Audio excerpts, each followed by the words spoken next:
So in my last video, I went through 5 bits of gear that I thought you don't have to spend a lot of money on and you can still get some good results. Today though, in this bag, I've got my list of 5 bits of gear that I think you really should spend that little bit of extra money on. Now, first of all, I want to say thank you to everyone that commented on the last video. I thought there would have been some negatives in there, to be honest, going through more budget gear, especially the bits of equipment that I picked. But I've got to say, I think every comment was a positive one, and made some suggestions as well, which is exactly what I was looking for. So hopefully you agree with what I've got in this list today as well. But if you don't, put down in the comments why not. Let me know where I've gone wrong. There is a massive caveat to what I'm about to say though, and that is, please make sure you do stick to your budget. If your budget is £1,000 for a certain item, you do you, absolutely no problem at all. Personally, I wouldn't do that. I'm not that type of camper. But the whole point of this video is to say that while there are budget options out there, these are the things I think you should spend an extra few pounds on. Now the first thing, sounds a bit obvious, and it's just simply your tent or your shelter of any kind. Now, I've used more budget gear and I still stand by it, as I've said before on the channel, but I think that spending not an aggressive amount of money, should we say, but certainly spending enough money to get quality gear is what I'm really going for in this video. So this tent that I use, it's my regular tent. It's the Helm one from Wild Country. It is not seen as an expensive tent. It's not seen as a premium tent, I should say more accurately. This will do for, 99% of what the UK will throw at it. You don't need to go out buying Hillebergs and everything like that. But on the flip side of that, don't be going out buying, a pop-up tent, a festival tent from Tesco's or Halfords or anything like that. Have a look into it and find a shelter that suits what you need. I've got to give you a little bit of a rundown as to why I chose a tent like this. As I said, it's not a gear recommendation by any stretch of the imagination. Please do your own research. But I'm going to go through some of the things that I think a tent should have, especially in the UK, that you're not really going to see with a lot of the very, very budget options, should we say. So what I'm going to do, I'm just going to set this up really quickly and I'm just going to run through some features that I think your tent should have.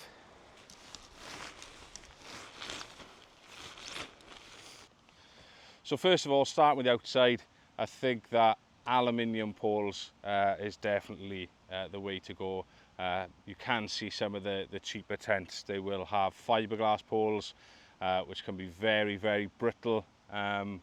They're not going to be able to withstand the bending forces that you'll get in the wind, and they will tend to snap. Now, that's not to say aluminium won't, but something like this will come with a repair sleeve that you can slide over the aluminium if it does bend or snap, just to get you through the night.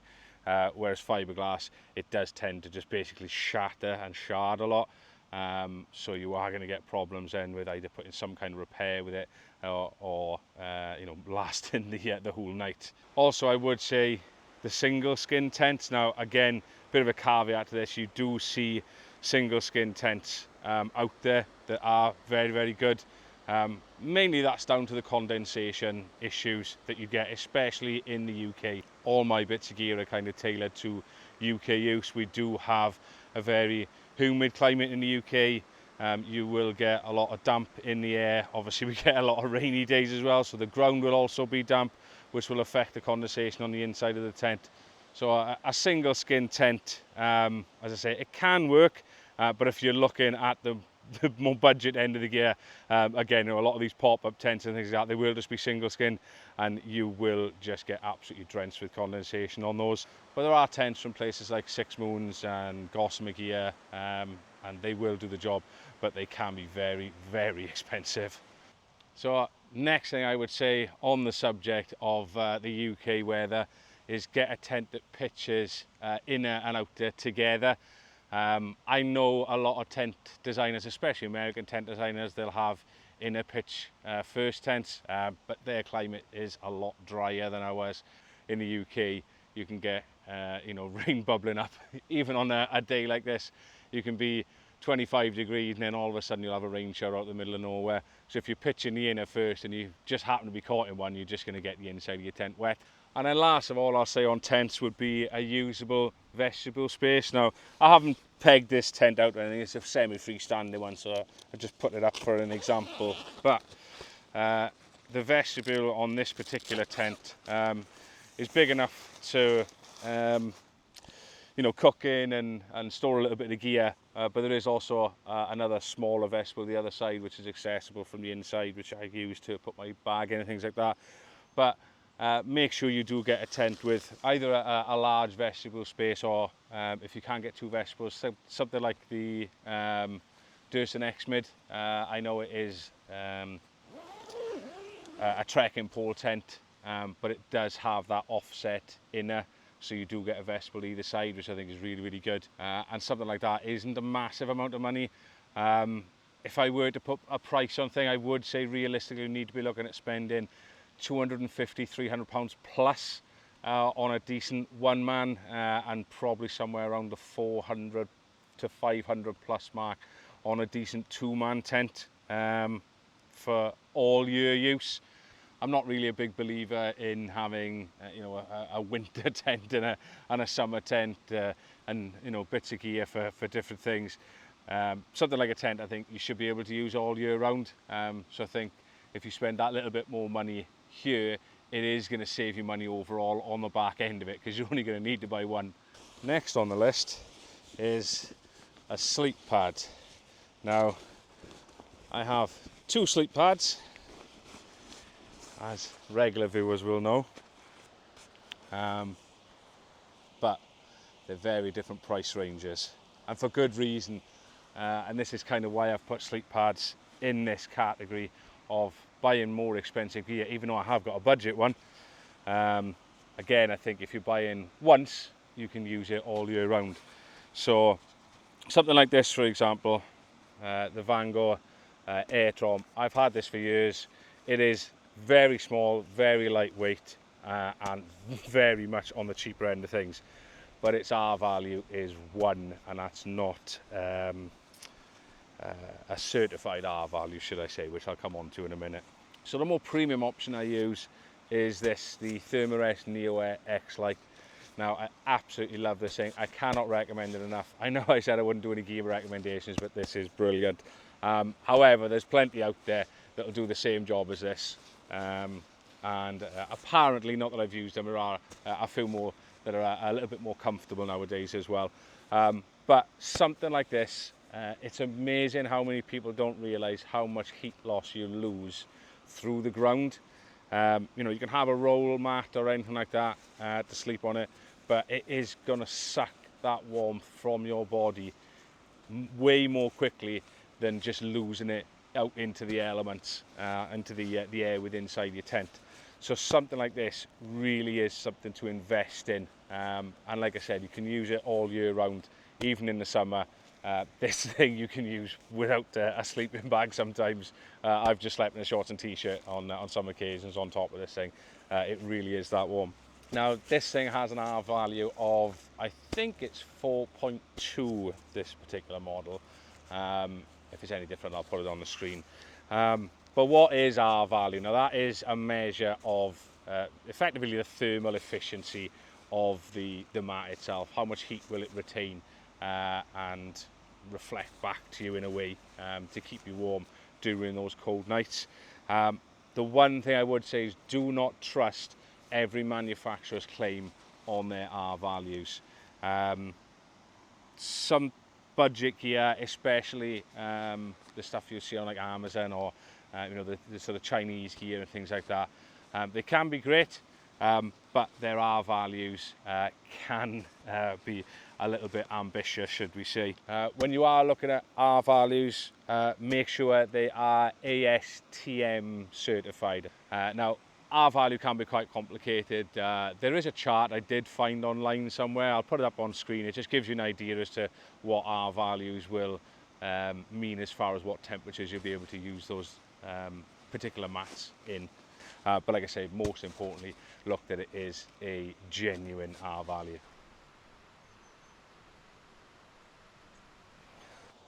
So next out of Mary Poppins' bag is a sleeping bag. Now, what I would say, this is going to be slightly different to, say, a tent or a pad, where I think one could probably do you for all of the year. Sleeping bags, I think realistically you should have at least two. One for winter and one for 3 seasons, should we say, yeah, the warmer months. Now, I use a down sleeping bag for the winter. As far as warmth to weight ratio goes, down is far better than synthetic, so I think it is a lot better to use in the winter. However, there are obviously ethical issues around that, how the down is sourced.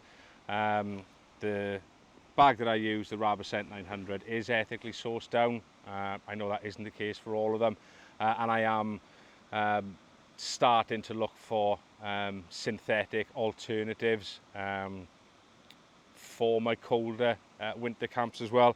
At the minute I haven't found exactly the right one that I want, but these are things that you really should spend your money on as far as your winter bag goes. Whether you do go down or synthetic, I think realistically you need to be budgeting probably £300 for something like that. Summer's obviously very different. I do use a synthetic bag for summer. It's the Vanguard Ultralight Pro 200, I think it is. Again, regular viewers, you would have seen it on the channel before plenty of times. I wouldn't say to be going to buy a £10 sleeping bag from Halfords for the summer. Still get something that's relatively decent, but you can at least get away with something that is synthetic and a lot lighter and easier to pack than some synthetic bags can be. Bags, you will have a comfort rating, a limit, and sometimes you'll get an extreme rating. Now the comfort will be what you can comfortably sleep in the bag in your tent on an evening.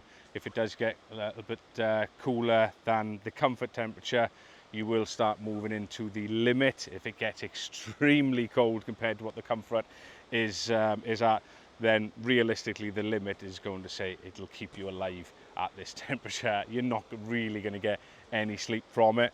But just like Matt, take these measurements with a pinch of salt. Now, I did make a note in my phone because they've got a very complicated number. So the comfort rating on bags is tested, at least in the UK and I think the EU. I don't know if it's any different in America or anywhere else around the world, but you need to be looking for EN 13537 or ISO 23537. So effectively, if the bag is tested under those methods or that regulation, those restrictions, whatever you want to call them, then the numbers they give you are right. If it doesn't have those on them, then they can give you any numbers they want, and you can trust them about as far as you can throw me. So number 4, and it is your backpack itself. Now, I brought a few examples. Now, I know you won't believe I did fit all this in this backpack, but this is a 70-litre backpack. It's quite big. So I've got my smaller 44-litre, and I've also got a very small 25-litre, but that's certainly more budget. Now, when it comes to backpacks, there's a lot of options out there. Personally, I like Osprey packs. That's just me. I just like the way they fit. I love the store on the go system they've got for your walking pole. I think it makes a massive difference when I'm out hiking. But this is all going to be personal preference. And the biggest thing I'd recommend with backpacks is try before you buy. Go to a shop. There's plenty of places out there that let you put some weight in the pack and you can give it a try. Make sure the fit and the feel is right for you. Most of these sort of packs will be adjustable in some way. So this one, for example, is just a little bit of Velcro on the back pad, and you can raise and lower the pad itself, just to increase the length of the torso on the pack. Now this one I did buy a fair few years ago, and I think it cost me about 250 quid. But this is a framed pack, which basically means you've got a frame around the outside of the pack, which will sit on your back, and it will distribute the weight a lot more evenly across you. The biggest thing with backpacks is trying to find something as comfortable as possible, especially if you're going to be doing multi-days. You want something that you're going to be able to have on for hours and hours and hours a day and not be uncomfortable. So something like this is the budget pack I bought as an example. Now again, I've used this on the channel before.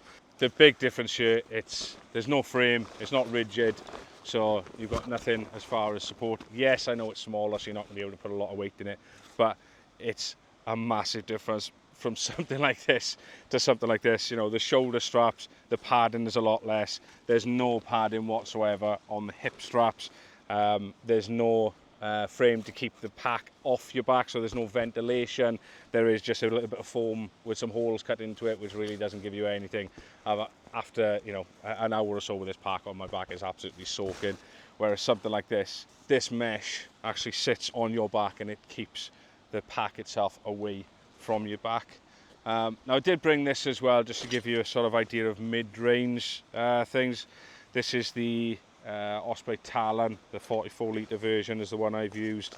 Again, I mean, this is a great pack, but again, the shoulder straps just not as thick, the hip straps are just not as thick, but it has got the adjustable back, it has got a lot more ventilation than a cheaper pack has got.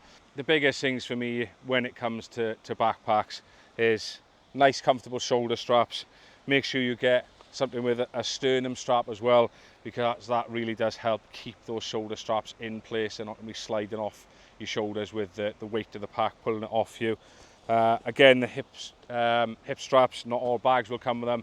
I would highly recommend getting a bag with hip straps. It just means you can put that around your waist, cinch it down, and realistically that's where the weight of the pack should be, is on your hips. It's the strongest part of you to carry that weight. You know, you sends all the weight of the pack down into your legs. That's where your most power is. And then the only other thing I would say with backpacks are load lifters. It's these straps here which connect the shoulder strap to the bag at the top. All three of the bags that I use have got them, even the cheaper one. So it's technology that's not exactly groundbreaking, that you'll only see on the more expensive packs, but it's definitely worth it just to be able to cinch your bag up. And again, this is all about comfort. You want something that you can use for long distances, a lot of hours, especially multi-days. You know, if you can spend money here and have a more comfortable experience on the hike in, you're going to have, you know, a better rest and less, you know, joint pain using a pack like this compared to something that is, you know, just a sack with some straps on it. Now again, like I said, this is all personal preference. I use a lot of Osprey packs, but there's plenty of other manufacturers out there that will do, you know, sort of more premium packs, especially I think Atom packs, they will custom make you a pack as well. Obviously you're getting into a different level of expensive there, but if that's really where you do want to spend your money, I would highly recommend getting a pack that is as tailor-made to you as possible. Even if it's not custom, get something that is adjustable in a lot of ways, that you can really get that fit as comfortable on your back and especially your hips as possible, because as soon as you put the weight onto your hips, it makes a massive difference in how comfortable you can walk with that bag. And last but not least would be boots. Now these I've had for about 3 years, the Salomon X Ultra 4s. Are they 4s? Yeah, X Ultra 4s. Absolutely great boot, really, really lightweight, obviously waterproof. I do tend to prefer mid boots. I know I have recently bought a pair of Ultras more for summer, but they're not mid-length. I also have a pair of these. These are just very cheap regatta boots that I bought years ago. Now, considering how many times I've worn these and the miles I've covered against how many times I've worn these and the miles I've covered, these are faring a lot better than these, trust me. There are things with these that I don't particularly like. I should have really bought something with a wider toe box. These can get a little bit uncomfortable after a few days, but you know, for in and out, absolutely fine. These are just awful when it comes to comfort. These are a day max, and then that's it. Your feet are absolutely burnt out. Boots, I think, again, massively down to you, and try before you buy. I know you can't go and hike 20 or 30 miles in a shop trying on your boots, but you want to at least get a feel for them, get a fit in the shop. Some shops will have, you know, different bits of terrain you can test them over, especially, you know, mid or high boots, to see if they prevent any ankle roll or anything like that. I'll show you the ones that I use now. They're the Ultra Olympus 6s, I think these are. Now, I have promised I'll do a review of these, which I will do. I'm happy to report that so far things are going well with them. But yeah, I think boots, you know, you can have a really expensive pair of boots that don't do anywhere close to what you need as far as fit, comfort, anything like that. So you may not have to spend a lot of money, don't get me wrong, but if you do find a boot that fits and is comfortable for you to wear, you need to be looking into things like that. Obviously, how lightweight they are, the materials they're made out of. You're going to generally pay more money for lighter materials. How waterproof they are, whether that be Gore-Tex or the own brand waterproof membranes that they'll have. Again, whether you wanted to go for anything like that, if you wanted something a bit more breathable for the summer. Like I said, I tend to look at most of my gear as far as all-round use. So, you know, even the Ultras that I've bought, even though they're low shoes, I still want to try and use these as much as I can, even maybe in some winter conditions, maybe with some gaiters or things like that, because these are by far the most comfortable boots that I own for hiking, and I think that's really where the key is. Don't get me wrong, if you could save the money, do it, but if you're really serious about hiking long distances over multiple days, then you really need to look after your feet as much as possible. And I will throw in a bonus for that to say socks. Go and buy some decent socks, something like Darn Tough. I know there's something like 20 quid a pair or whatever, but go and buy decent socks. They make a world of difference. Thank you very much for watching. If you have enjoyed it, then please like the video. Please consider subscribing to the channel as well if you want to see more. If you haven't seen my last video about the more budget ends of gear, then please do hop over and have a look at that as well.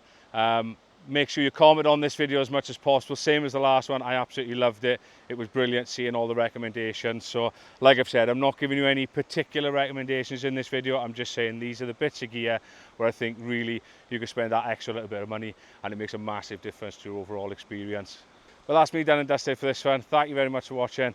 I'll catch you on the next one.